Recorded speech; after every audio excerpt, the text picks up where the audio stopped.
Ahoy there! Captain Benzie here, coming at you with another ship fitting guide for EVE Echoes, and today we're going to be taking a look at the Cyclone II Command, a ship that I've been meaning to feature on this channel for a while, ever since it was first introduced to me properly by FroztyJak. And if you've been following my channel for any length of time, that's a name that should be pretty familiar to you. Obviously, Frozty was the guy who suggested the fittings both for the Worm and for the Talwar II Assault. So we're back here with more missile ships, looking at the Minmatar Cyclone II Guardian Battlecruiser. This is primarily going to be based on PvE fits, because this thing is an absolute machine when it comes to that, but you can get on quite well with PvP as well, and we will make a couple of concessions and talk about a few bits and pieces here and there as we go through the rest of the video. Now, if you do enjoy this content, let me know by hitting a like on it, sub to the channel for all things EVE Echoes, making sure to ding that notification bell. So many of you keep messaging me, are you still making videos? Yes, I am. They go out every day, Monday to Friday, 1700 UTC. If you're not getting notifications from YouTube, which seems to be a thing these days with YouTubing, like gaming content creators, then head to my Discord, linked in the description below, look for the Captain's Content channel, and set that to notify you, because Discord won't let you down, even if YouTube does. And finally, if you want to go the extra mile to help support this channel, if you want to get your name in the stars and start earning some really cool merchandise, head across to Patreon. All of that said and done then, let's jump right into talking about the Cyclone II Command. I've got to say, it's pretty nice to not be talking about a battleship for once. Admittedly, we're only talking about a battlecruiser, which is 1 tonnage down, but hey, it's a step, right? Anyway, we'll find the Cyclone II Command in the Minmatar Republic tech tree, and it's up at the top, tech level 10 of the Battlecruiser branch. That's the Cyclone II Command there. This is the currently final variant of the Cyclone line of ships, which starts all the way down at tech level 7 with the standard Cyclone. Still an amazing ship and well worth getting into if you like your medium missiles, but once we hit tech level 10, we have the Cyclone II Command, and this is the absolute beast we're going to be discussing today. Now, for ship designs, I've got to admit the Cyclone II is not one that I'm overly fond of. It looks a little bit like a battering ram. Still very cool, it's just not one of my personal favourites. It does get some pretty cool skins with things like the Angel Veteran, the Angel NCO, the Ascension makes it look a little bit too Amar for my liking, but the Capsuleer Day 1 is the one that I'm currently showcasing. This isn't actually even the best nanocore for it, it's pretty low stats, but I just really like the glowy red effect that you've seen in the intro to this video. There was the Snowfield Adventure skin for this back in Christmas 2020. We've had the Rosethorn skins, the Late Night skin if you fancy that sort of more, almost like the Neon Rain but not quite as pink. We've got the standard Minmatar skin, the Minmatar Fleet skin if you want to try and hide your Cyclone II Command in a giant forest of trees. The Neon High Noon skin if you really want to pretend that you're on a Mars ship. The Death Wish for another really cool badass black and red one. The Sunset looks pretty cool, I've got to admit. Valkyrie Glory is a traditional EVE Online skin, very bright yellow, never been a particular favourite of mine, but I know some people really love it, and of course the Thermomagnetic Storm. Yeah, pretty cool looking ship. Anyway, enough about how it looks, let's have a look at its stats. Now, this is a battlecruiser, as we've said, top tier battlecruiser. We have 6 high slots that can use medium weapons. Of course, we're going to be aiming for medium missiles because the Cyclone is a missile boat primarily. We've got a good range of 4 mid slots there. That's a good amount of variety and modules that we can fit in there. 5 low slots also means we are surprisingly tanky with a good amount of options and versatility there too, with things like weapon upgrade modules, propulsion mods and things like that we can put into those. Of course, we have the standard, at this point, 3 combat rigs and 3 engineering rigs, and we've got 1 drone tube that can launch either small or medium drones, and you're probably going to just put small drones in there and pretty much forget they exist. Defensively speaking, the Cyclone II Command is not bad either. It's a Minmatar ship, which means it does appear on the more fragile end of things, but to say that 35,581 is fragile is, you know, it's relatively fragile, but it's still pretty hard going. And we've got a good solid shield tank there, 10,839. That's where most of your defensive tank is, but there's a good amount there in armor as well, nearly 10,000, 9,649. Structure is, of course, the weakest. Capacitors are also pretty strong, 2,974 gigajoules with a max capacitor recharge rate of 13.04. That is fairly solid. It's Minmatar, so it's not quite the same as Caldari. This is going to be a shield tank ship primarily. You can go armor tanking if the need arises, like if you're based in a Mars space or whatever, but ultimately this will do okay with a shield tank, as you'll see later. Signature radius as well of 181.1 meters is tiny for a battlecruiser of this size, of this like sort of thing. Compare that to, for example, like the Drake Logistics or another Tech 10 battlecruiser, and you'll see that that is a lot smaller than some of the others. The scan resolution's a little low at 242, it's a little low for my liking, should I say. Again, being a Minmatar ship, it's actually not bad as far as scan resolution goes, but it's still a battle cruiser, which means we've got fairly slow lock-on times there, especially against smaller ships. It's when we come down to things like flight velocity, mass, and inertia, however, that the Cyclone II Command really begins to shine. This is as nimble as cruisers from the other factions. It's got good flight velocity there, it's got excellent mass and inertia, very nimble, very agile, and a warp speed of 3.7 AU is also better than most when it comes to battlecruisers, gets you around where you need to be. When we look at the trait description though, this is where the Cyclone II Command really begins to come into its own. We have a roll bonus. Of course, this is a Cyclone, so it's got a 25% increase to medium missile torpedo and flight velocity. Basically, the concept there is that that's 25% additional range to your torpedoes and missiles, which, yeah, it's always a nice thing to have. We can then fit command bursts. Of course, it's a command battle cruiser, so of course we can fit command bursts, and in fact, we get bonuses to them. Advanced Shield Command bonus will give us a 4% increase to shield command burst strength, a 6% bonus to skirmish command burst strength, and a 10% increase to command burst effective range. Obviously that's per level, giving you 20, 30, and 50% respectively across the board at full advanced shield command level 5. Now, it's worth noting that the command burst strength, command burst skills, it's always something really difficult. I don't know why I can always struggle to say command burst. Command burst skills are surprisingly skill point intensive, so do be aware of that before we just jump in and start training up this ship. You are going to want to have advanced shield command at least to 5, probably way into expert 4, if not even expert 5. They are very, very useful, and if you're going to be flying a command battle cruiser, well, the people around you, if you're ever fleeting, are going to kind of expect you to have that trained all the way up, so bear that in mind before we go any further. Then, Advanced Battlecruiser Command, which you should have pretty well trained by this point in time. Well, if you're flying a Tech 10 battlecruiser, I have to assume you've been training battlecruisers for a while now, and Battlecruiser Command and Advanced Battlecruiser Command seem pretty obvious skills to have. Anyway, you're getting a 7.5% increase to shield booster amount, so 37.5% at full training, meaning that your shield boosters are repping even more shield per activation, making this surprisingly tanky. A 7% reduction to medium missile torpedo activation time, which again, once that's all trained out, you're looking at what, 31% additional there, 32%, 32%, 31%? Well, my maths has completely fallen out of my head there. It's 33. Anyway, wow, crikey, that's terrible. 33% there, torpedo activation time faster, so they do cycle and fire faster. And a 5% increase again to medium missile torpedo explosion velocity. This means that you are able to hit faster moving targets that little bit better, and that works really well with torpedoes, so spoiler alert for what's coming in the fitting section.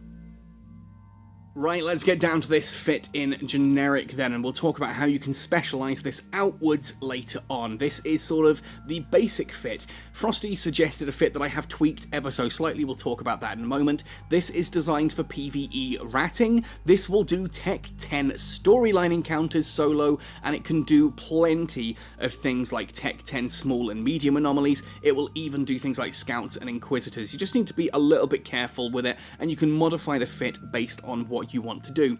Now, the core part of the fit is the rigs, the high slots, and the mid slots, with the low slots taking a couple of changes here and there just to adapt. Now, starting with the high slots, we've gone for Pitham C-type medium torpedo launchers. The fact that this is such a nimble, agile, and fast-moving ship means we can maintain that range of 14.85 kilometers. The fact that the Cyclone II Command gets bonus range to torpedoes as well, 25% additional range, giving us that 14.85. On top of that, we're getting that explosion velocity bonus, which means that this is actually able to hit faster-moving ships, whereas torpedoes would normally struggle against that. Finally, on top of all of that, remember that we've got those bonuses to shield booster and to tank survivability, which certainly suggests brawling. This gives us a brilliant DPS of 221 per torpedo launcher there, giving us a total across the board of 1,324.9, obviously the rest there coming from the drones. Now, the drone is just a standard Republic Fleet Valkyrie. Any drone will do here, really. I would go for medium drones just because you get that perfect balance of sort of their speed, their agility, and the damage they can do to bigger ships, and they're still able to hit the smaller ships. But probably just chuck a couple of small drones in there as well, some warriors or something. Your other mid-slots, we are flying a command ship, which means a Mark 9 shield command burst just seems pertinent. The skirmish, not so much because you're playing solo. If you are in a fleet, obviously you might want to put the skirmish one in there. I would swap the scram out. Spoiler alert, there's a scram in the mid-slots. But for now, Mark 9 shield command burst is part of the core thing for what we're going to be using in PvE, because this is going to be affecting ourselves. You're going to be getting that capacitor reduction on shield boosters, in addition to larger shield and better shield resistances with this running. Basically, when you hit the fight, activate this, you get bigger shields, better resistances, and your shield boosters use less capacitor. Well worth running in PvE. We then have a medium energy Nosferatu. I wanted to fit a large one in here, but couldn't quite cram it in, and this is obviously on Fulmination, where I've got 555 and everything, so you're going to have to sacrifice other stuff in the fit if you want to try and cram that. I don't recommend.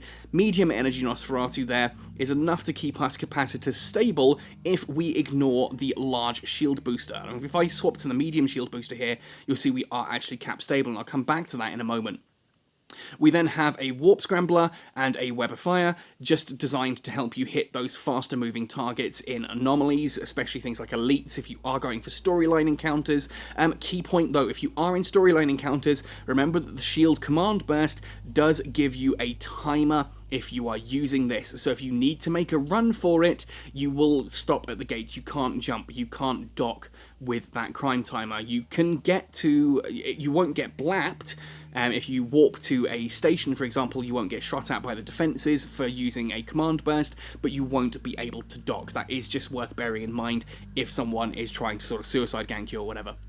Now, I mentioned that in the low slots I've gone for a large shield booster. You can see the medium on screen now. This is in addition here to 2 adaptive invulnerability fields. That, of course, is just to push our resistances up.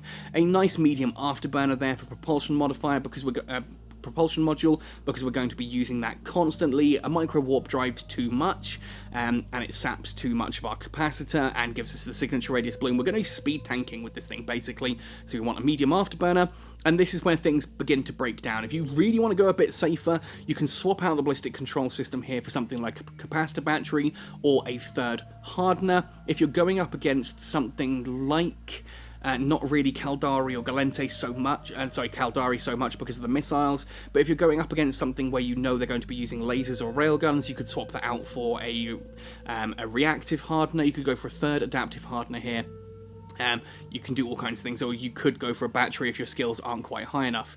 Now, talking about the medium shield booster, this is what Frozty suggested to me, and it does come across pretty cap stable, which is cool, but there's a whole ton of power grid here, and I don't like leaving naked power grid on a ship, so if you swap that to the C-type large shield booster, we couldn't fit a Nosferatu in that final bit there, so a large shield booster will fit. You'll see that we lose our capacitor stability completely down to 2 minutes 27 seconds, but remember, if we don't have this running, we are completely capacitor stable. If I remove that module completely, you'll see we are completely capacitor stable here with everything running. So basically, what you've got there is a large shield booster that you cycle when you need to and only when you need to. Cycle it once, as you'll see in the demonstration later, it takes like 6% of my capacitor for 9% of my shields. So as long as you can just cycle it accordingly, it's pretty powerful.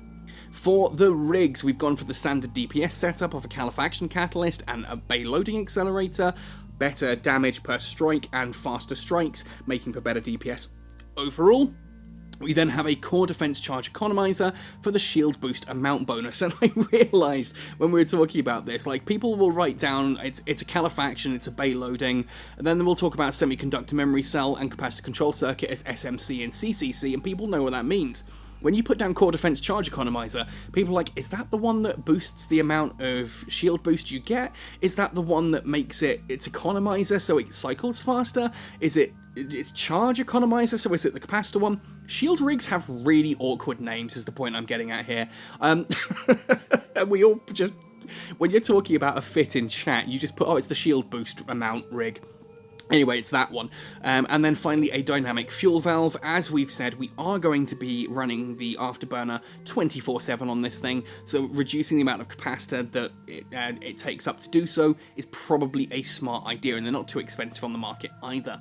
For the nano core, as I said, I've gone for the Capsuleer Day 1 here, just because I really like that effect and it looks cool in the video, but you can see it's only an 18% missile torpedo damage, whereas if we were to jump out and have a look at some of the other ones that are available around, and I can never remember how you blasted well do this bit, there we are. If we were to look at, for example, the Ascension, which is a recent one there, that is considerably better on its stats there. It gives you the 18% missile torpedo damage again. We can get a 19.2 with the Neon Rain. Obviously, the Death Wish is there as well. Basically, the point I'm getting at here is that even just like the standard Minmatar NCO or the Thermomagnetic Storm, Thermomagnetic Storm is equal. The Angel NCO is a little bit lower on that missile torpedo damage, but ultimately we've gone for a fairly basic core. Whatever you go for, it's entirely up to you. I just went for the Day 1 because look at that glowy red effect. How badass is that? I don't own it on live, so if I'm sitting here on Fulmination, damn straight I'm going to make that look awesome. Now, I talked about some variety in this build. We've already said that you can swap out the ballistic control unit there. If you wanted to go a bit more tanky, you could just swap into another red or a yellow shield there. You could put in a battery if you don't have quite the engineering skills you might require otherwise. I've even seen things like Frosty talks about one of the fits that he does actually completely swaps all of this out. He loses one of those and puts another ballistic control unit here, having just the two reds, two ballistic controls and the medium afterburner. Better if you're in a fleet and you just want to hit things quickly before they disappear. You can even swap all of those high slots to medium missile launchers, at which point you can go for more ballistic control units and sort of almost range tank with it. But for me, I tried all these fits, this was the one I enjoyed personally, so let's showcase it in action. This time around, rather than Bad Hair Day, I thought I'd showcase this in Sweet Poison, the Glente Federation Tech 10 storyline, just to mix things up a little bit. And you'll see here, we're going into Wave 4 of the starting section here. I'm 87% capacitor, 100% shields. I'm pretty comfortable with how the first 3 waves have gone. It does get a little bit tense, as you'll see, at the start of a wave, but again, as long as you can just destroy enough stuff to bring the DPS of the entire fleet down to an HPS that you can manage, well, you'll see. Anyway, so we get the new wave. On the way to move to that Brutix, I just absolutely delete an Imicus that I happen to be going past. We're on the way to the Corellan Brutix there. I try to go for things like Battlecruisers and Cruisers first because they tend to be the ones that kite away. They also tend to be the ones that do most damage to me in this fit. We can then worry about things like the frigates and destroyers before eventually going to the battleships, which we predominantly seem to speed tank in this, which is pretty cool.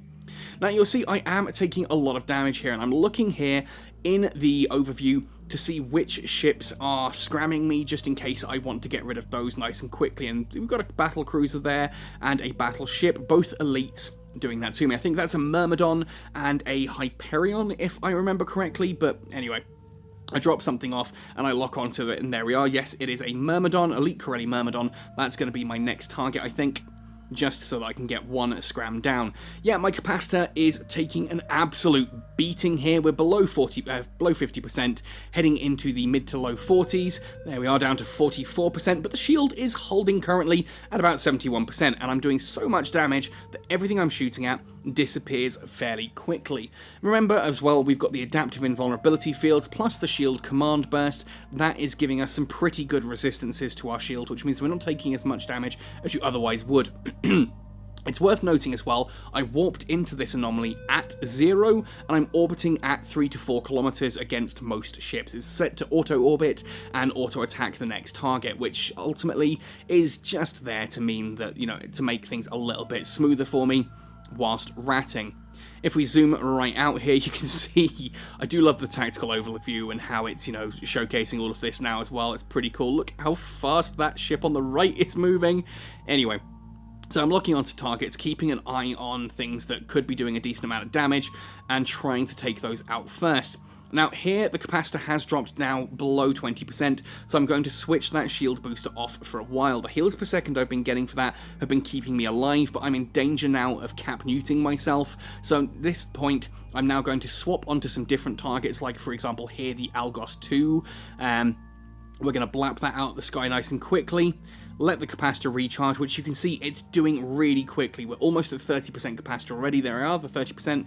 Turn off some of the other bits and pieces that I don't necessarily need. We're going to go after the Talos 3 next. Try and take that out. You see, I'm not taking as much damage as you might think. I'm only down to 40% shields. The capacitor is now beginning to comfortably recharge there. 35%, 35% shield, 35% capacitor.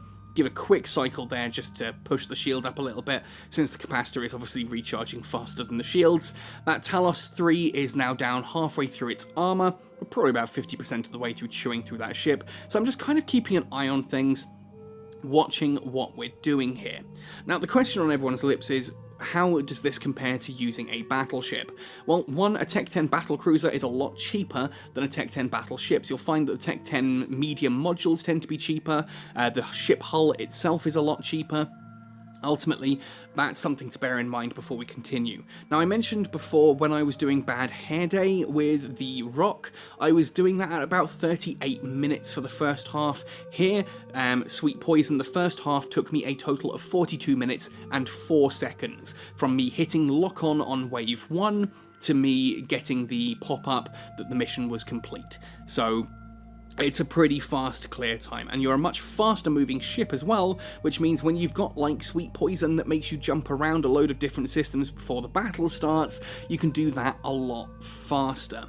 Also, if you do happen to spot someone in system, you can align and warp away much quicker than a battleship can as well. So for me, if you can do something like this in smaller than a battleship, you're going to be making bigger profit, because you're making brilliant ticks of, brilliant ISK ticks here, brilliant bounty ticks, in a slightly safer ship, I would argue, than a battleship, and you're also capable of moving around quicker, and it's less loss if you lose the ship, if that makes sense. Anyway, you can see now that the capacitor has come right back up. I think it's about 40% there, and we're now on 63% or 39% capacitor and 60% on the shields. Things are recovering quite nicely. We had a little bit of a hair-raising moment at the start there, but as long as you're just careful about how you manage your capacitor, how you manage your shield booster, things are absolutely fine. You could theoretically realise that that wave's about to spawn and just pull away from the centre point and drag everything out and then pick your targets one by one, but I kind of wanted to just brute force this, just to show that it can, if that makes sense. And I kind of have fallen in love with this ship. It's fast, it's powerful, the damage we're doing is just insane. Watch how fast this Corelli Algos 2 goes down here. Like, there we are, we've hit it first time. Second one is going to take its shield off and a good chunk of its armour. Again, armour's nearly gone. There goes the armour, we're now in hull, and just, you are blapping through, and that's a small ship, remember. With medium torpedoes against a small ship, I'm not using the web of fire, no target painters, things like that. It's surprising how quickly these things do go down there. The Celestis. Which means if you wanted to use this in PvP, absolutely you could. I would recommend you're probably going to want to be doing some kind of fleet PvP, and you might look at a range build. If you did want to go solo hunting with the torpedoes, you can pretty much brute force most things down, and you will kill them a lot faster than they can kill you. Your tank is astonishing in this. Your DPS is quite terrifying as well, especially when you've got the ballistic control units active. You kind of just go for a rushdown, pick your targets carefully, don't go for anything that's overly tanky, and just destroy it before it can destroy you. I know that sounds really stupid, but like, DPS tanking is very much a thing. If you can destroy a target before it can finish you, it doesn't matter what else, really, that's kind of it. So, you have enough tank just to sort of keep you alive and make it difficult for them to just disappear you, and you have enough damage that you just take them out before they can break through your tank. That's the concept, and it works. And here we're now going up against that elite Corelli Celestis. It's an ugly ship, the Celestis 3 Covert Ops, so it's only fair that we hit it in the face with missiles a few times, try and make it look prettier. Let's see, can we make it look prettier? If we keep hitting it with torpedoes, do you reckon we can make a Celestis look prettier? I reckon we can. Give it a second. Coming through the armour. I really hate the Celestis. Like, that is such a hideous looking ship. I think I put it as my #1 ugliest ship in Eve Echoes, actually, in that video. And I stand by that. I stand by that. It's hideous. Let's have a look into hull. There goes the shield burst. That's another nice thing as well. By having a shield command burst, you get these pretty little sort of displays. And there it goes. Let's have a look at that Celestis now. Yeah, that looks much prettier. I think as a star, a Celestis looks pretty nice. As a ship, not so much. Anyway, folks, that's about everything. I'm in that situation now where I'm beginning to ramble in the video. So hopefully you've enjoyed this one. This is a really cool ship. I've had a lot of fun flying this. Thank you again to FroztyJak for suggesting this. I know it's a fit he's been using for a while. He mixes it up for PvE and PvP, so don't just assume that, oh, if you see FroztyJak, this is what he's flying. No, that's not how this works. He flies a lot of different ships. But this one, particularly for PvE, if you want to be doing some ratting and just having a bit of fun, the fact that you actually have to manage the capacitor, for me, I like that. I don't necessarily like just going completely AFK. I know that's what I do with my Typhoon 2, but I sometimes like just having a little bit of input. Keeps me looking at the screen, keeps me typing and talking to people. Anyway, folks, let me know your thoughts and opinions on this ship in the comment section down below. Let me know if you've got some modifications you'd make to the fit. Let me know what you're flying and having a lot of fun with. I'd love to showcase some more fits and some more stuff by the community. So let me know in the comment section down below. Contact me via Discord or Twitter, or even the email address here on YouTube if you want to. There's loads of different ways to reach out to me. Otherwise, folks, happy sailing, and see you in New Eden.